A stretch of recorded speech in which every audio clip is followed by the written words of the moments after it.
Today I want to talk with you about Doppler effect, and I will start with the Doppler effect of sound, which many of you perhaps remember from your high school physics. If a source of sound moves towards you, or if you move towards a source of sound, you hear an increase in the pitch. And if you move away from each other, you hear a decrease of a pitch. Let this be the transmitter of sound, and this is the receiver of sound.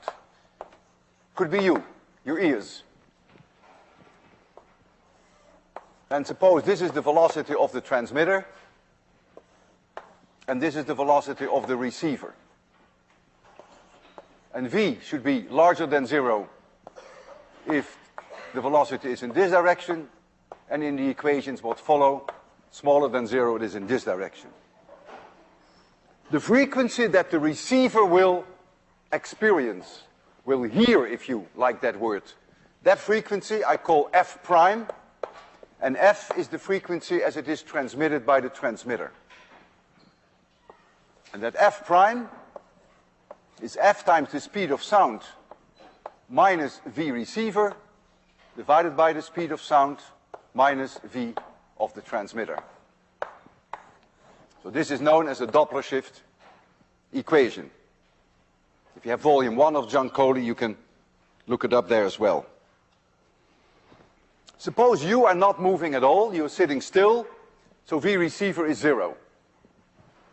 But I move towards you with 1 meter per second. If I move towards you, then f prime will be larger than f. If I move away from you with 1 meter per second, then f prime will be smaller than f. The speed of sound is 340 meters per second. So if f, which is the frequency that I will produce, is 4,000 hertz, then if I move to you with 1 meter per second, which I'm going to try to do, then the frequency that you will experience is about 4,012 hertz. It's up by 0.3%, which is that ratio 1 divided by 340. And if I move away from you with 1 meter per second, then the frequency that you will hear is about 12 hertz lower. So you hear a lower pitch, about 0.3% lower. I have here a tuning fork. Tuning fork is 4,000 hertz. I will bang it, and I will try to move my hand towards you, 1 meter per second roughly, that's what I calculated it roughly is. Move it away from you, towards you, away from you, as long as the sound lasts. You will hear the pitch change from 4,012 to 3,988. Very noticeable.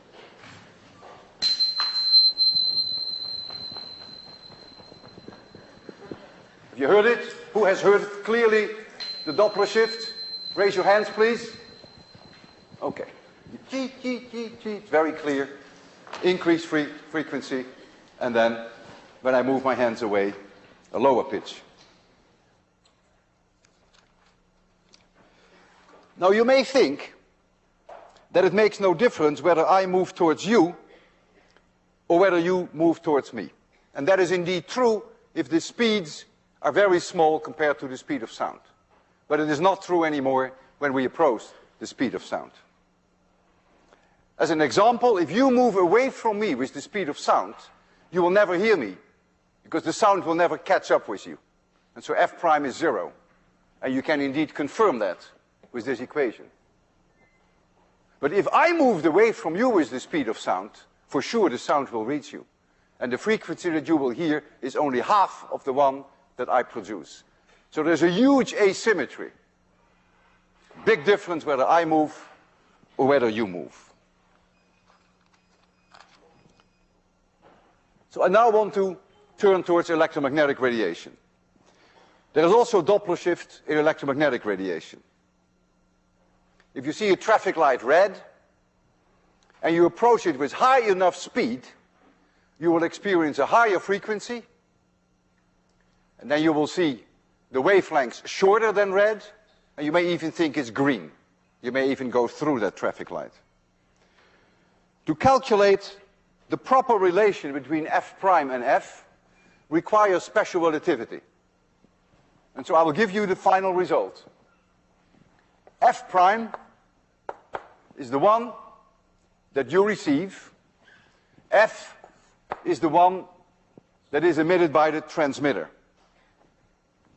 And we get here then 1 minus beta divided by 1 plus beta to the power 1/2. And beta is v over c, c being the speed of light, and v being the speed, the relative speed between the transmitter and you. If beta is larger than 0, you are receding from each other in this equation. If beta is smaller than 0, you are approaching each other.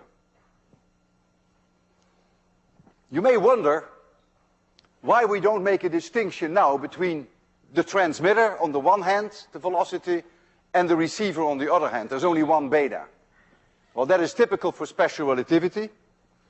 What counts is only relative motion. There is no such thing as absolute motion. The question, are you moving relative to me or I relative to you, is an illegal question in special relativity. What counts is only relative motion. If we are in vacuum, then lambda equals c divided by f, and so lambda prime equals c divided by f prime. Lambda prime is now the wavelength that you receive, and lambda is the wavelength that was emitted by the source. So I can substitute in here, in this f, c divided by lambda, which is more commonly done. So this Doppler shift equation for electromagnetic radiation is more common given in terms of lambda. But of course the two are identical, and then you get now 1 plus beta upstairs divided by 1 minus beta to the power 1/2.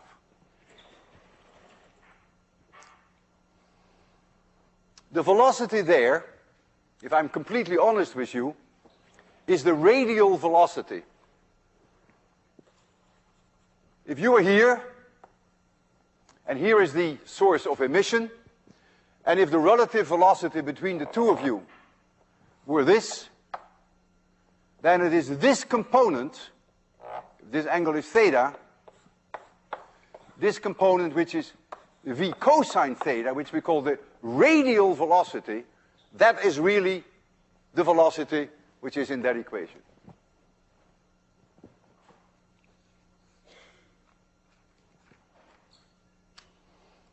Police cars measure your speed with radar. They reflect the radar of your car, and they measure the change in frequency as the radar is reflected. That gives a Doppler shift because of your speed, and that's the way they determine the speed of your car to a very high degree of accuracy.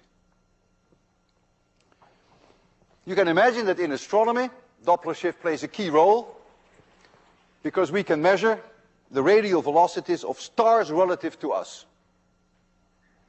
Most stellar spectra show discrete frequencies, discrete wavelengths, which result from atoms and molecules in the atmosphere of the stars. Last lecture I showed you with your own gratings a neon light source, and I convinced you that there were discrete frequencies and discrete wavelengths emitted by the neon.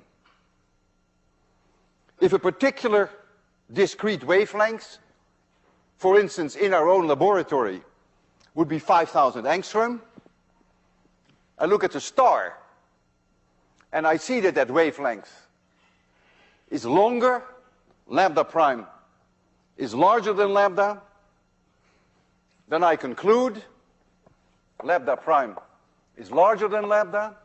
That means the wavelength, the way I observe it, is shifted towards longer wavelengths, is shifted in the direction of the red, and we call that redshift. It means that we are receding from each other. If, however, I measure lambda prime to be smaller than lambda, so lambda prime smaller than lambda. We call that blue shift in astronomy, and it means that we are approaching each other. And so we make reference to the direction in the spectrum where the lines are moving. I can give you a simple example. I looked up for the star Delta Leporis what the redshift is. There is a line that most stars show in their spectrum, which is due to calcium. It even has a particular name. I think it's called the calcium K line, but that's not so important, the name. In our own laboratory, lambda is known to a high degree of accuracy, is 3933.664 angstroms. We look at the star and we recognize without a doubt that that's due to calcium in the atmosphere of the star, and we find that lambda prime is 1.298 angstroms higher than lambda. So lambda prime is larger than lambda. So there is redshift, and so we are receding from each other. I go to that equation, I substitute lambda prime and lambda in there, and I find that beta equals plus 3.3 times 10 to the minus 4.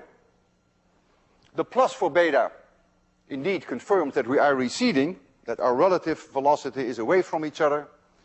And I find, therefore, that the radial velocity, I stretch it as the radial component of our velocity, is then beta times c, and that turns out to be approximately 99 kilometers per second.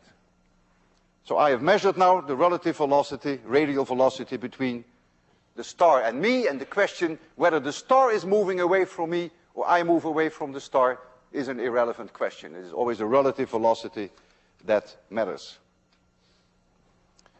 How can I measure the wavelength shifts so accurately that we can see the difference of 1.3 angstroms out of 4,000? The way that it's done is that you observe the starlight and you make a spectrum, and at the same time you make a spectrum of light sources in the laboratory with well-known and well-calibrated wavelengths. Suppose there was some neon in the atmosphere of a star, then you could compare the neon light the way we looked at it last lecture. You could compare it with the wavelengths that you see from the star, and you can see very, very small shifts. You make a relative measurement. So you need spectrometers with very high spectral resolution. So there was a big industry in the early 20th century to measure these relative velocities of stars, and their speeds were typically 100, 200 kilometers per second, not unlike the star that I just calculated for you. Some of those stars, relative to us, are approaching, other stars are receding in our galaxy. But it was Slipher in the 1920s who observed the redshift of some nebulae which were believed at the time to be in our own galaxy, and he found that they had a very high velocity of up to 1,500 kilometers per second, and they were always moving away from us. And it was found shortly after that that these nebulae were not in our own galaxy, but that they were galaxies in their own right. So they were collections of about 10 billion stars, just like our own galaxy. And so when you take a spectrum of those galaxies, then of course you get the average of millions and millions of stars, but that still would allow you then to calculate the redshift, the average redshift of the galaxy, and therefore its velocity. And Hubble, the famous astronomer after which the Hubble Space Telescope is named, and Hugh Mason made a very courageous attempt to measure also the distance to these galaxies. They knew the velocities, that was easy because they knew the redshifts. The distance determinations in astronomy is a can of worms, and I will spare you the details about the distance determinations. But Hubble made a spectacular discovery. he found a linear relation between the velocity and the distances. And we know this as Hubble's law. And Hubble's law is that the velocity is a constant which is now named after Hubble, capital H, times d. And the modern value for h, is 72 kilometers per second per megaparsec. What is a megaparsec? A megaparsec is a distance. In astronomy, we don't deal with inches, we don't deal with kilometers. That is just not big enough. We deal with parsecs and megaparsecs. And 1 megaparsec is 3.26 times 10 to the 6 light years. And if you want that in kilometers, it's not an unreasonable question, it's about 3.1 times 10 to the 19 kilometers.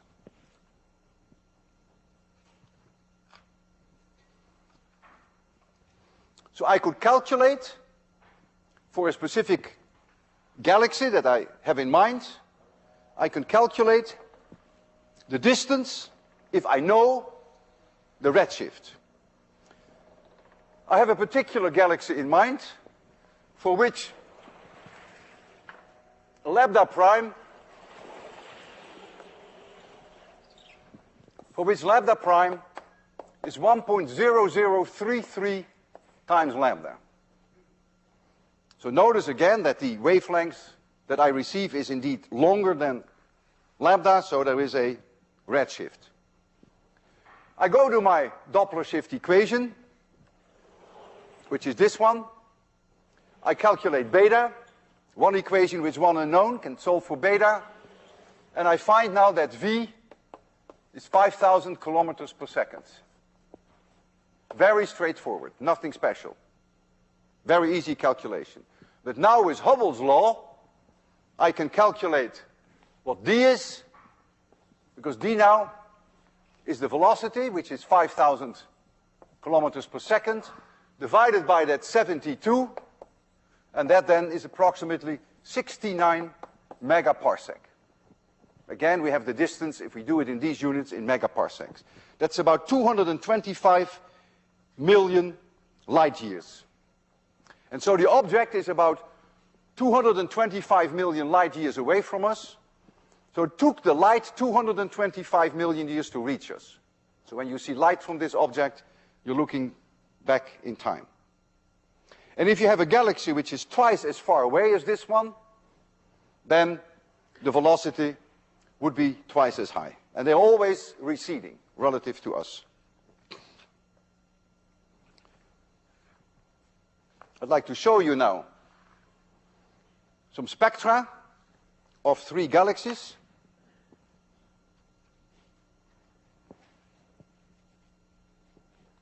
Can I have the first slide, John?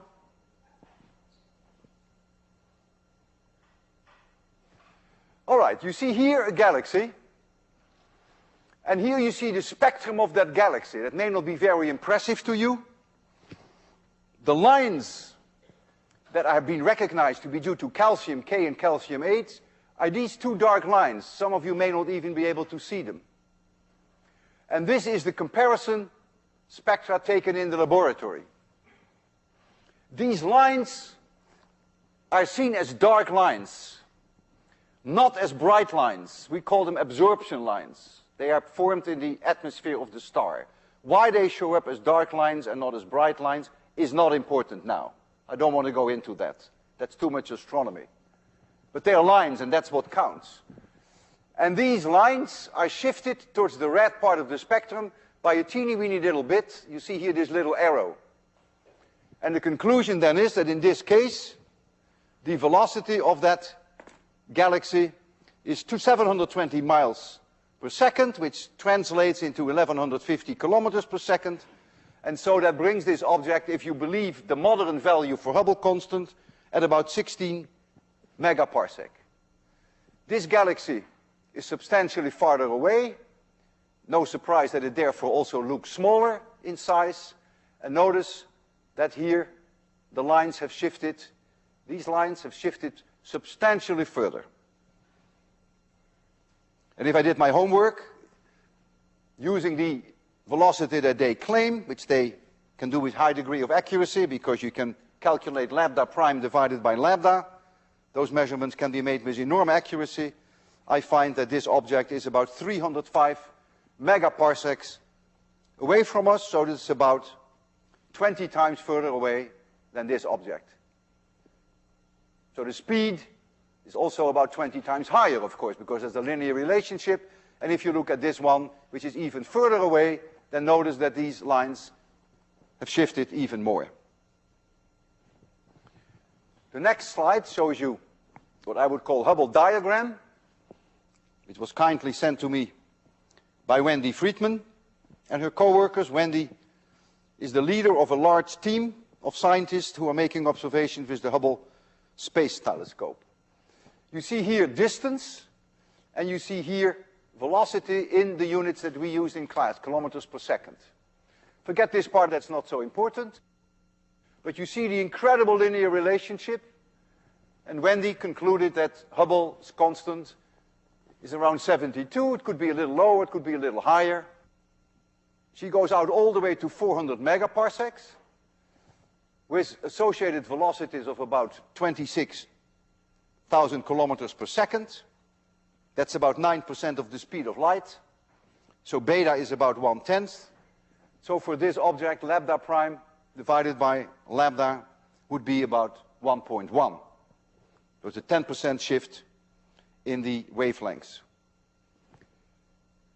Hubble, who published his data in the 20s, his whole data set, when he concluded that there was a linear relation, had only objects with velocities less than 1100 kilometers per second. And 1100 kilometers per second is this point here.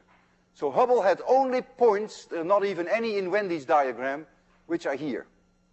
And he concluded courageously that there was this linear relationship.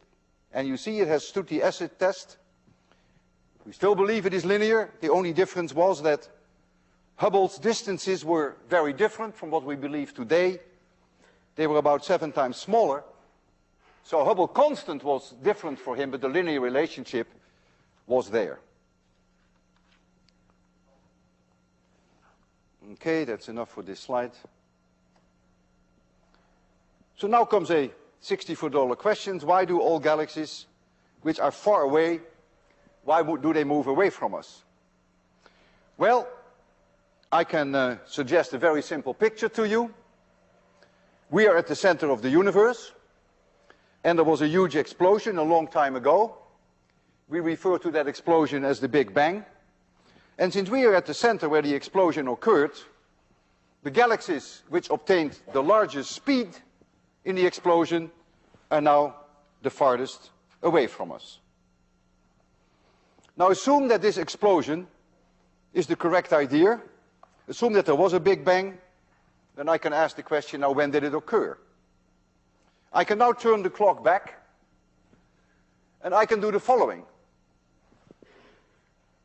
I can take two objects which are a distance d apart today, but they were together when the universe was born at the Big Bang. And let's assume that they have been going away from each other always with the same velocity. Let's assume that now for simplicity. So if they always went away with the same velocity from each other, then the distance that they are now today is their velocity times the time t, which is then the age of the universe. But we also know, it's Hubble's law, that the velocity v is h times d. And we assume that these velocities are the same now for simplicity. You multiply these two equations with each other, and you find immediately that the age of the universe is 1 over h. And that indeed has the unit of time. If you take h, the one that we believe in nowadays, and you calculate 1 over h, and you work in MKS units, you'll find that th is about 14 billion years. I'll first give it to you in seconds. It's about 4.3 times 10 to the 17 seconds.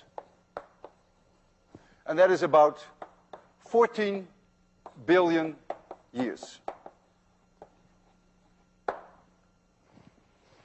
So with this picture in mind, the universe would be about 14 billion years old, but because of the gravitational attraction of these galaxies, they attract each other, you may expect that the speed of the galaxies was larger in the past, and therefore the speed that we assume that the speed doesn't change is not quite accurate, and so maybe the universe is a little younger, maybe 12 billion years or so. We know from theoretical calculations that the oldest stars in our own galaxy are about 10 billion years old. Therefore, the universe cannot be younger than 10 billion years. And there's general consensus in the community that our universe is probably 12 to 14 billion years old. Now, the whole issue of this deceleration that I mentioned, as the galaxies moved away from each other, is at the heart of research in cosmology. And in fact, it is now believed that very early on in the universe there was first acceleration, followed by deceleration, and maybe again acceleration. That is quite mysterious. Frontier research is going on in this area. At MIT we have 3 world experts. Professors Alan Guth, who made major contributions to this concept, cosmology. We have Ed Bertschinger, and we have Scott Burles. If we take Hubble's law at face value, I can calculate how far the edge of our visible universe is, which is the horizon. We call that the horizon. I can calculate what the maximum distance is that we can look.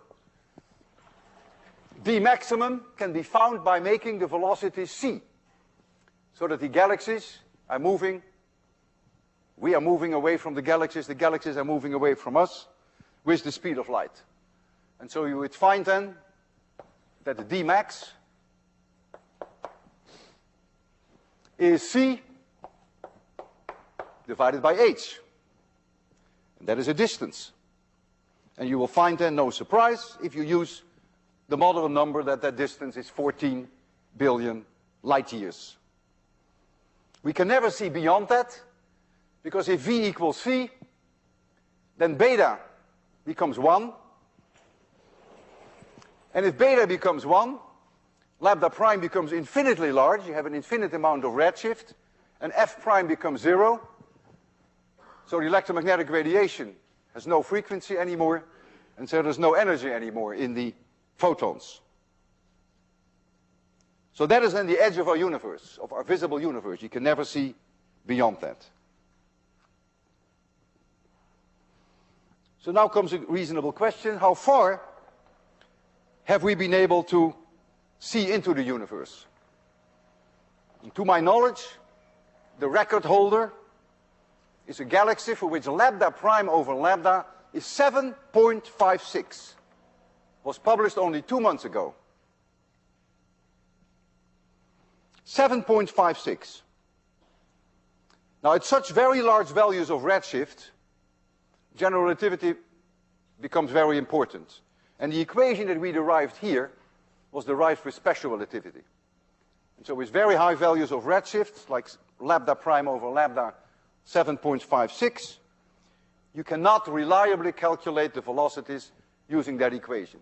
And so you cannot use that velocity then and shove it into Hubble's law and find the distance. But there is no question that that object is probably at a distance of something like 13 billion light years. Very, very far away from us, near the edge of our universe. I will show you an object that is also believed to be near the edge of the universe. It comes up in the next slide. The distance is roughly 12 billion light years. So for one, when you look at that object, there it is. It doesn't look very impressive, but what do you expect from an object that is 12 billion light years away from us? It's a quasar, which is a very peculiar galaxy. It emits emission lines. The spectra do not show these dark lines that I showed you earlier, but they actually have emission lines. And the light that you see here was emitted some 12 billion years ago. And now comes the spectrum from this object in the next slide. This was published last year by Scott Anderson and his co-workers, University of Washington in Seattle. I have collaborated with Scott on many projects. So here you see the spectrum of that quasar that you just saw. And here you see a line, an emission line, at roughly 7,800 angstroms. And there are all reasons to believe that this, in the frame of reference of that quasar, was the Lyman alpha line, which is emitted by hydrogen, which is 1,216 angstroms. Now we have here 5,000, 4,000, 3,000, 2,000, 1,000. So here is roughly where the wavelength lambda is, and here is lambda prime. Lambda prime is 6.41 times larger than lambda. He mentions 5.41, but Z is what astronomers in general quote is lambda prime divided by lambda minus 1. So the ratio lambda prime over lambda is 6.41. Absolutely amazing that you can make such accurate measurements, such incredible, beautiful data. And this line is all the way in the infrared. You cannot see this with your naked eye anymore. Our eyes, I think, can only see up to 6,500. So the 1216 line was in the UV, shifts all the way into the infrared, and this allows astronomers then to measure the value lambda prime over lambda, and there is little doubt that this object is also near the edge of our visible universe.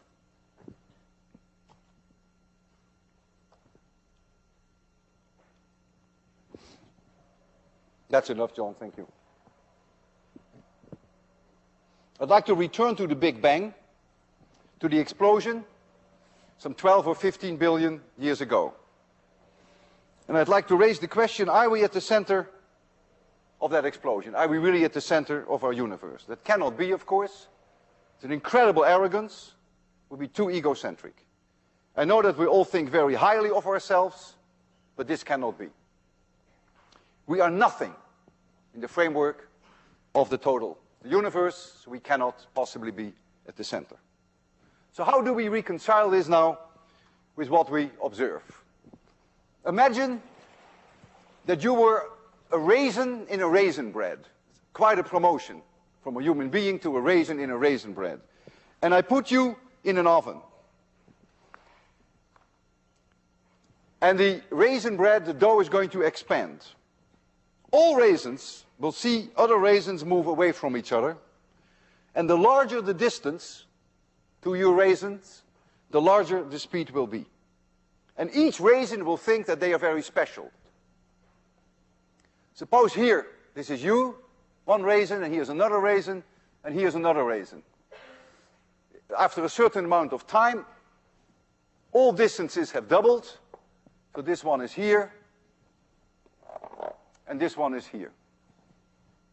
So you can immediately see that when you look at this one, that its velocity is substantially lower than this one. If it's twice as far away, you will see twice as high a speed. But this raisin will look at this one, and it will also conclude that this raisin, relative to this one, has a higher velocity than this raisin has relative to this one. So all of them will think that they are special, and you, as a raisin, would come up with Hubble's law. You would conclude that the velocity of your other raisins are linearly proportional to the distance. There is an analogy which is even nicer than raisin bread, and that analogy is with flatlanders. A flatlander is someone who lives on a two-dimensional world. He happens to live on the surface of a balloon. And light travels only along the surface of the balloon. So the two-dimensional world is curved in the third dimension, but the flatlanders cannot see in the third dimension. They can only see the second dimension. So here you have such a world. So here are the galaxies, flat world, and the universe is curved in the third dimension, which these flatlanders cannot see. And when you blow this balloon up, the galaxies move away from each other, and the farther the galaxies are away from each other, the higher the velocity.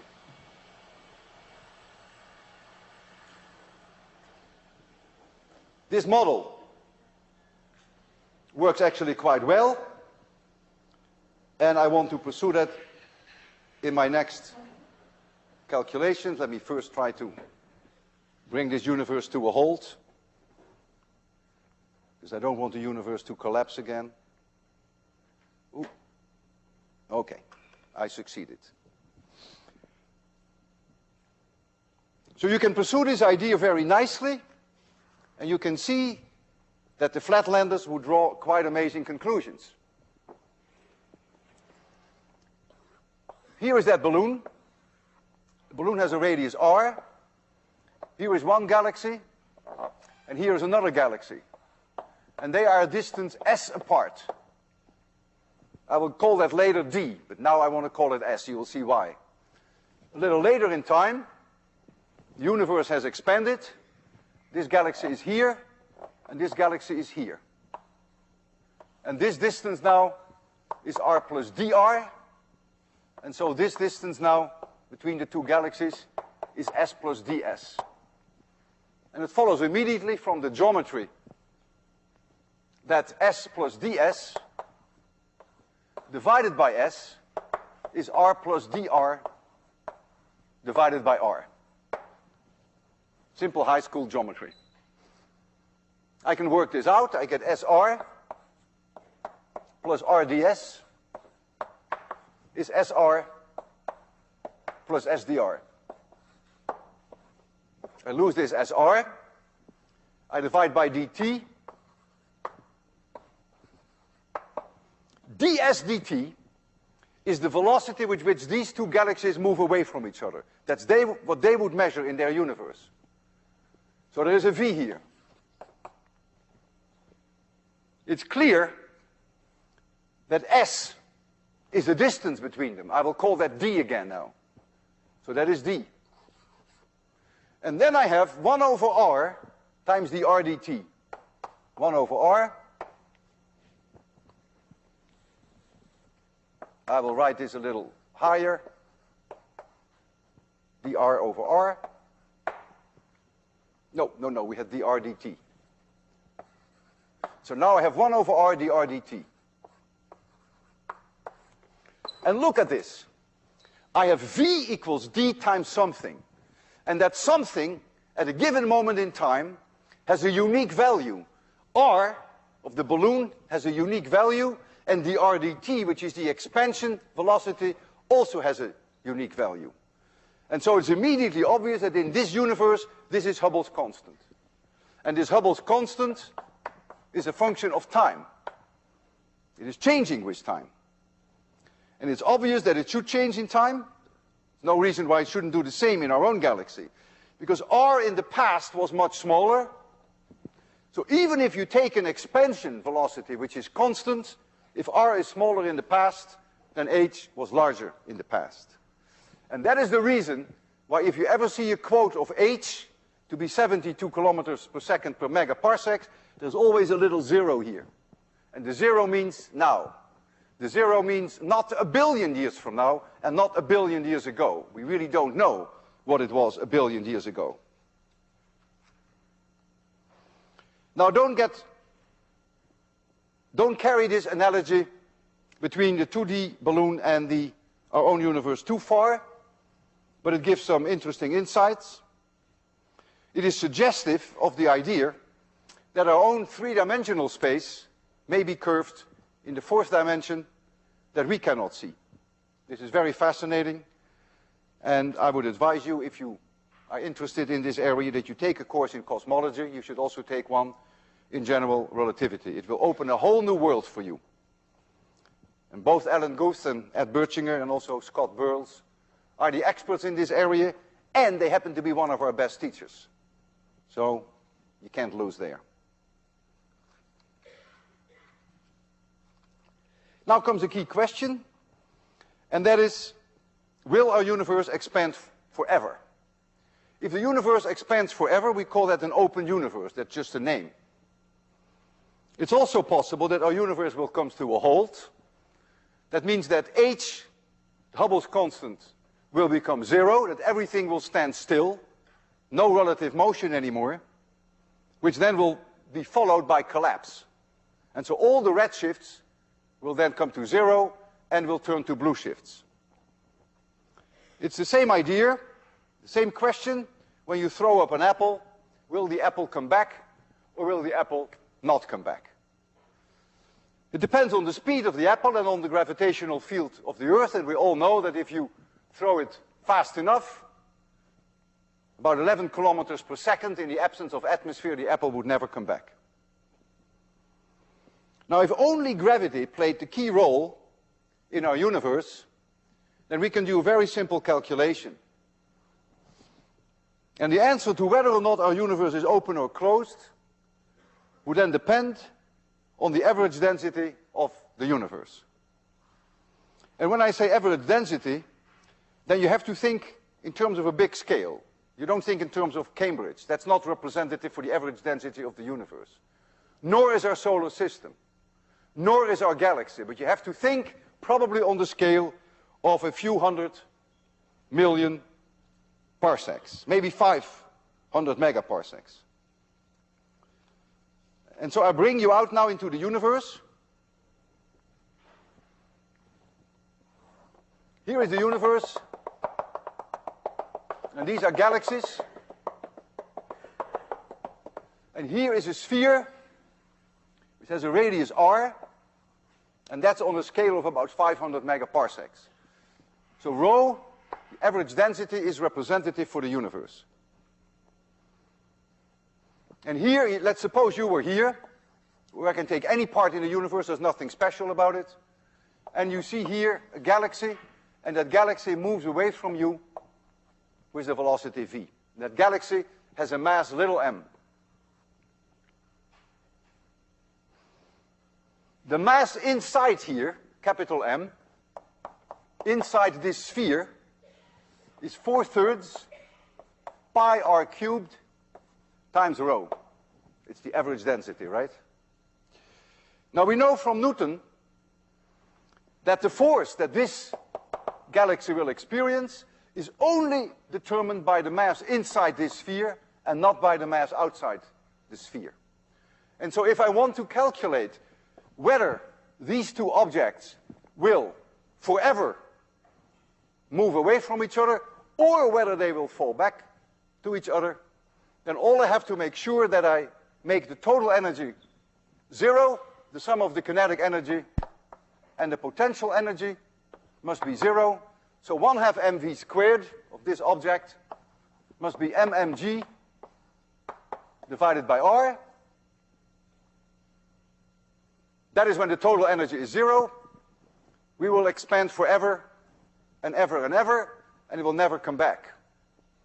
Little m cancels out. For capital M, I can write 4/3 pi r cubed rho. Here comes my g, and here comes r. Notice that the r cubed upstairs becomes r squared. And so if I have an r squared here and I have a v squared here, remember that v divided by r, that is Hubble's constant. Because r is d, it's the distance between us and the galaxy. And so v squared divided by r squared is the Hubble constant as we measure it today, squared. And so you'll find then, from this simple result, that rho, as it should be today, that's why I put a little 0 there, is 3 divided by 8 pi. I get a g there, and I get h0 squared. And so this tells me that if the density, the average density of our universe, is larger than this value, then our universe will come to a halt and will collapse. And we can calculate that value, because we know H0, we think we know G, and so you will find then, I'll write it down here, that rho 0 is about 10 to the minus 26 kilograms per cubic meter. And so if rho is smaller than this amount, then we will continue to expand forever. The universe would be open. If the mean density right now is larger than that amount, then the expansion will come to a halt. Redshift will become blue shifts, and we will collapse again.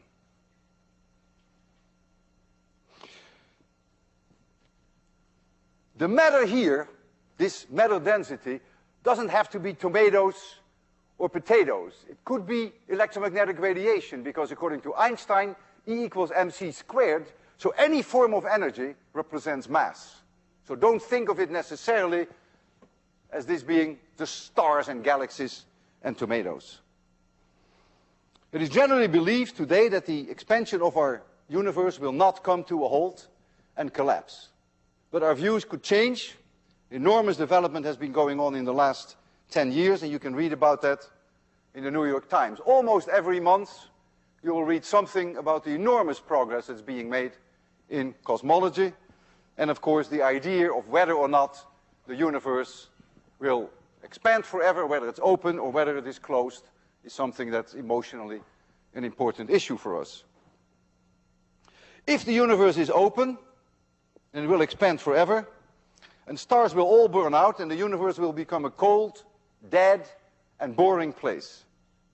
If, however, the universe is closed, the expansion will come to a halt, it will collapse, and it will end up with what we call the Big Crunch, as opposed to the Big Bang. And it will be hot, there will be fireworks, it will be like the early days of the Big Bang. Temperatures of billions of degrees. I'd like to read a poem from Robert Frost, which he wrote in 1920. It's called Fire and Ice. Some say the world will end in fire, some say in ice. From what I've tasted of desire, I hold with those who favor fire. But if it had to perish twice, I think I know enough of hate to know that for destruction, ice is also great and would suffice. There are many people who want our universe to be closed, probably for emotional reasons, maybe for religious reasons, maybe it's more aesthetic, maybe it's more reassuring, maybe it's more romantic. I don't know. But if it's open, the end is not very spectacular. T.S. Eliot wrote, "This is the way the world ends, not with a bang, but a whimper." Now, it is conceivable that the expansion of the universe will come to a halt, and that the universe will ultimately collapse. We will have a big crunch, and it is even conceivable that a new universe will then be born afterwards, that there will be a new Big Bang. And if the evolution of that universe were a carbon copy, exact carbon copy of the present universe, a few thousand billion years from now, we may have a great 802 reunion. Same place, same time, same people. Perhaps see you then.